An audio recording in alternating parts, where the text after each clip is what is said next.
Recording? Yeah, it should be recording. And this one's recording, so start. So start. Yep, facing that away. Cool, you're good. Start. Wait, what do I start now? Wait, don't pass it on to me. Like I haven't started yet. Just go. Okay. Roll. You should talk about how the goal of what this is. Of this film. Of this film. Talk about What's the goal of it? It's to be generic. Okay. So this project is the generic approach to contemporary history. The goal of this project is to catalogue the generic history. The goal of this project is a generic approach to contemporary Italian history, and I said the goal of this project is the generic approach to contemporary Italian history. We're done. Okay. Quirinale Palace is one of the 3 official residences of the President of Italy. It has housed 30 popes, 4 kings, and 12 presidents of the Republic of Italy. It was completed in 1585 and is currently in the spot that has been used since Roman times. It used to house temples like the temples of Flora, and Constantine built Roman baths here, and also this sculpture which depicts Castor and Pollux taming horses.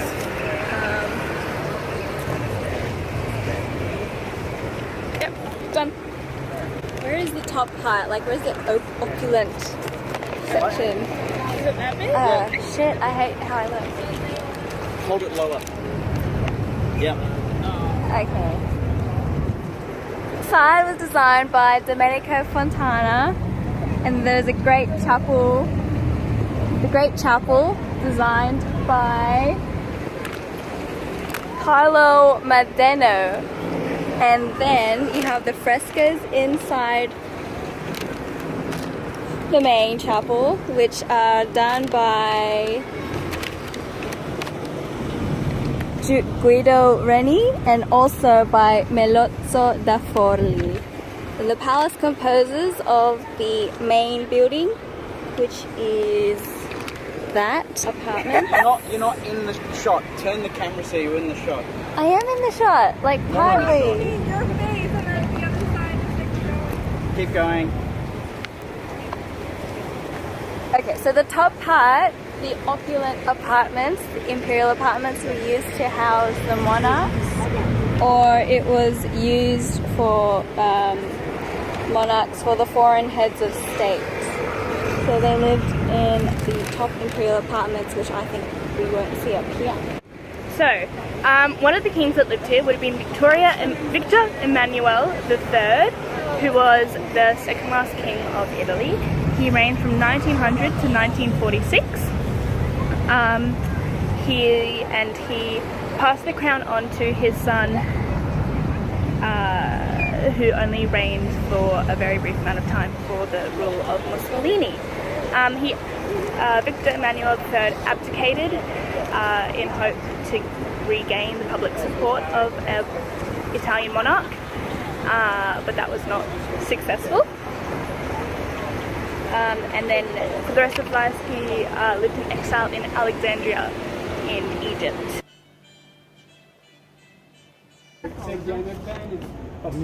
This is on now. Comunque è una cosa tutta, non è una... Ah no, io non c'ho problemi, ci hanno fotografato anche mentre facevamo vedere la fontana, quella famosa, però c'è il Ministero degli Interni. Enrico Fermi was an Italian physicist who attended a school in Pisa for gifted scholars. He identified crystal structures in salts and did active work in quantum physics. During the 1920s he moved to Florence, and during the 1930s he discovered energy fission from uranium, and this went on to develop bombs such as Hiroshima and Nagasaki, which were used in World War II. His wife was Jewish, and unfortunately during this time he had to emigrate the country, as did a lot of his other... Wow, that's a lot. That's too much. I thought we were here for art. Should we stop it? Okay, you can start shooting, and you can start shooting, and you can ask to them. Okay. Do you know where Via Panisperna is? This, via Panisperna. Oh, this is it? Yes. Okay, thank you. We found it. We're at our location. Let me help. I can't see it. You better hold. So, You can do like this, so because they are on the other side. Okay. Ok. do you know where the group Enrico Fermo Yes. is? Is, allora, Galway, after via Milano, in Italy, Enrico Fermi, la famosa scoperta della bomba atomica. Ok? Grazie. Prego. And playing. This is the bar where Enrique Fermi and his group would come and have drinks. This used to be a bar, believe it or not. Now it's a cafe. Going. Hold on. Fucking thing. It's so hot on the street. Yeah. Walk straight down. This is my guys.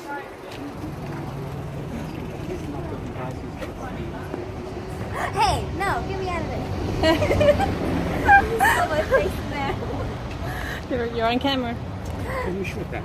This is not. Tell that this is not the devices that Enrico Fermi used to use. Enrico Fermi Chick Club. What's in?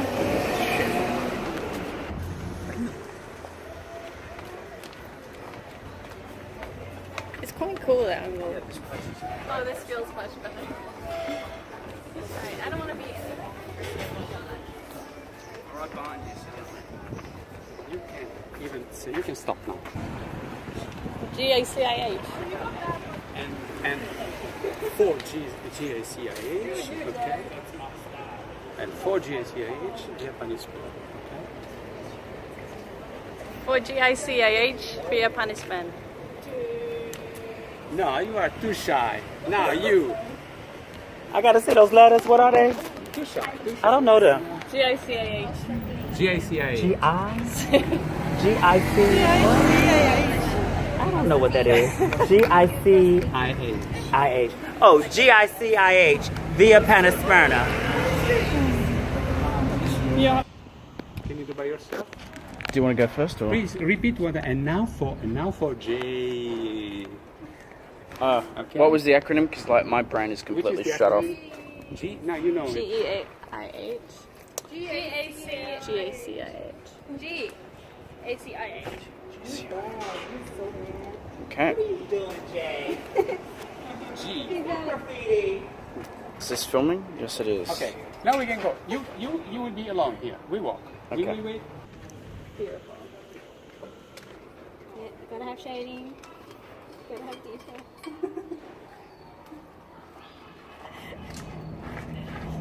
Don't run.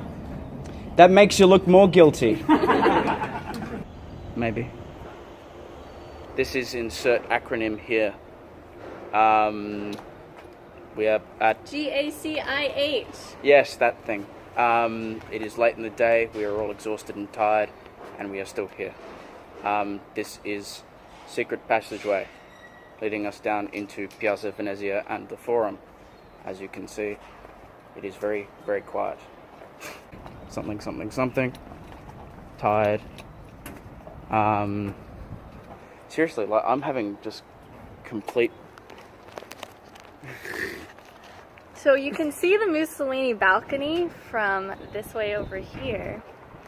And it's interesting because it's juxtaposed over this ancient history that's just been ruling Italy for 2,000 years. All clumped together in one place, Mussolini's tower.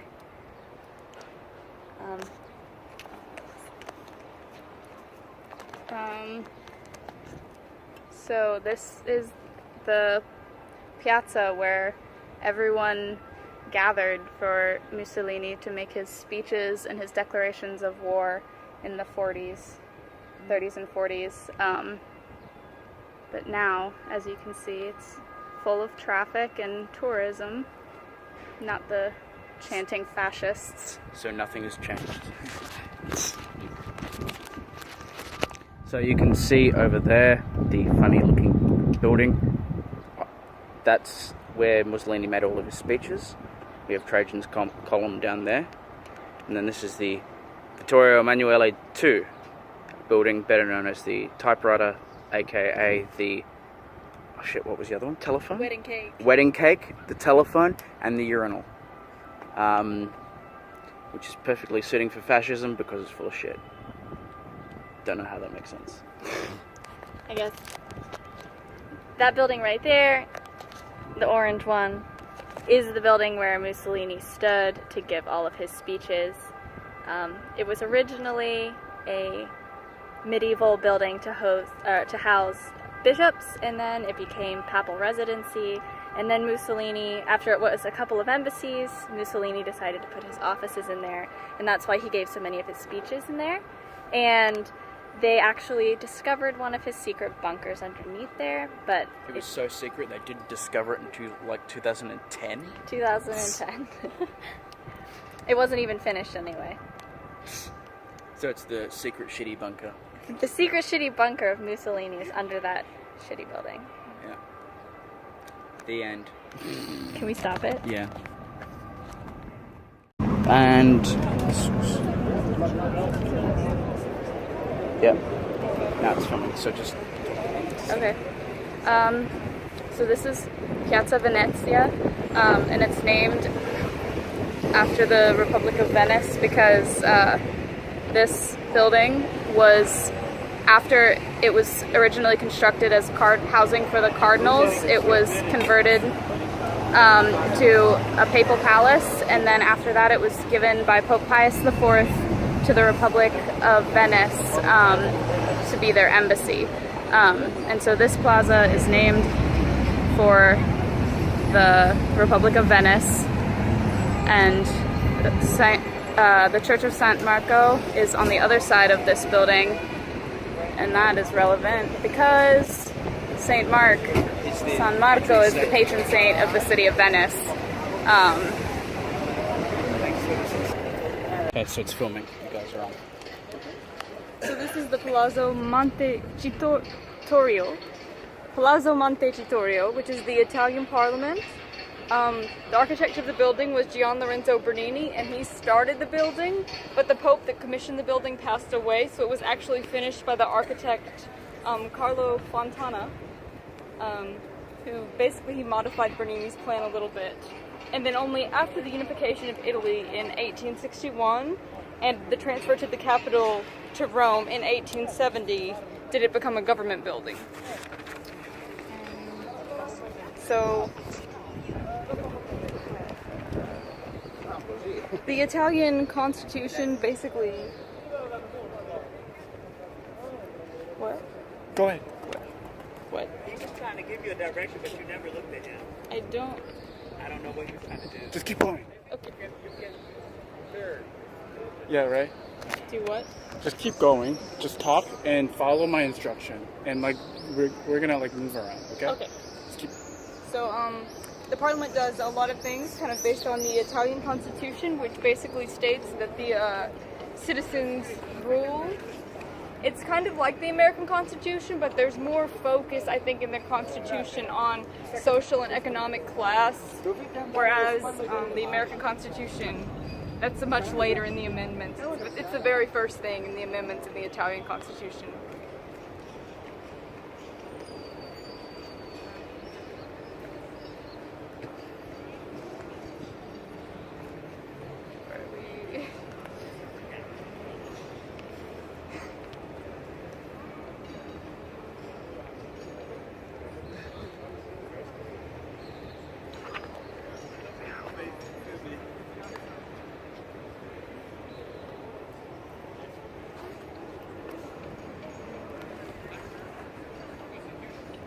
Yeah, I talked about it.